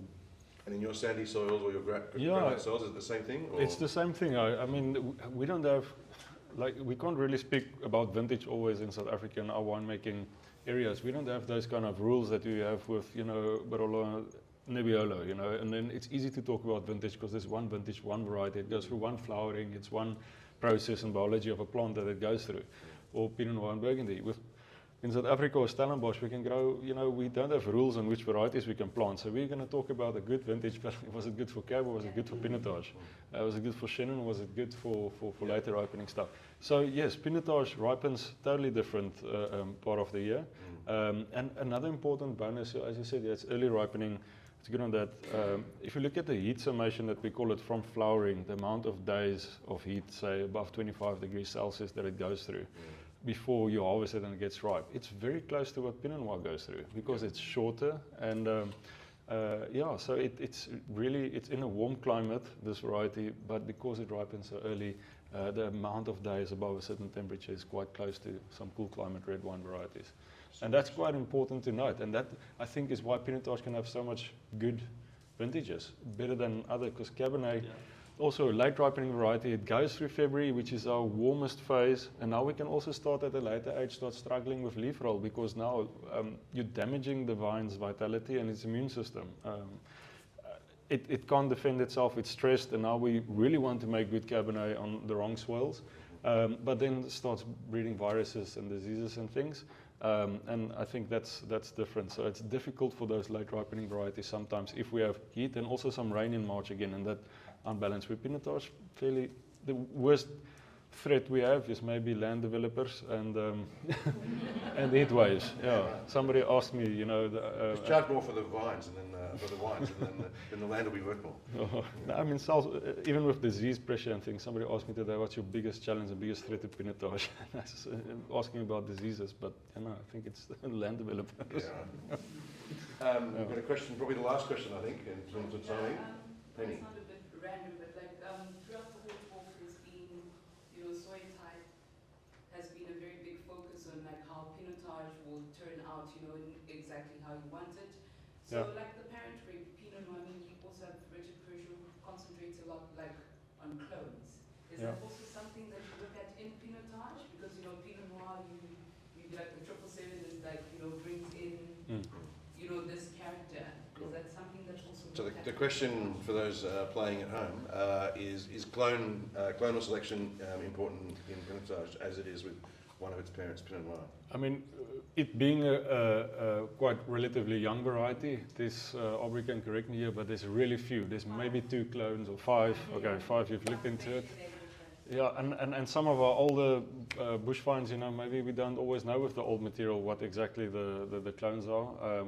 We don't know with this specific one, but it's planted in the 70s. It can be that, you know, one of the earliest ones. But another thing that's interesting with Pinotage, I think if you talk to a guy like Etienne Terblanche, who's done quite a bit of research into the variety, it behaves a lot differently when it's an older vine, also when it's a younger vine. And it's almost like it goes through a clonal change into how its conical structure, the bunch structure, and how it crops, and the amount of leaves and buds and things it makes. Yeah, it's a bit different. The leaf sizes and things change with age. So it's almost like an old vine. Pinotage is a different clone than a young vine in the end. But in terms of its phenology and how it looks and behaves.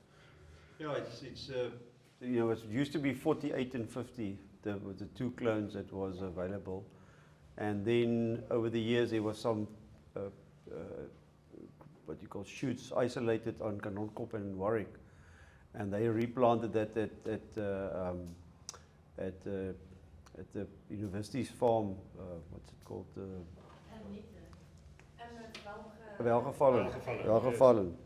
And there they propagated some of that, and that's the clones that we have today. The extra clones actually comes from those plants that was propagated, and yeah, and there's distinct differences in them. So it's still, compared to any other varietal, it's minute. You know, and the original clones, I think they said it was the virus, the resistance against virus, that was actually just the difference between the clones. No real difference in fruit and etc. So, but today there is a difference between these 5 clones. There is a difference, and so once a year, I don't know if it's Nuitvoorby that does these clonal trials and make wines from them. Then you can taste actually the difference between the different clones, and there's a distinct difference between them.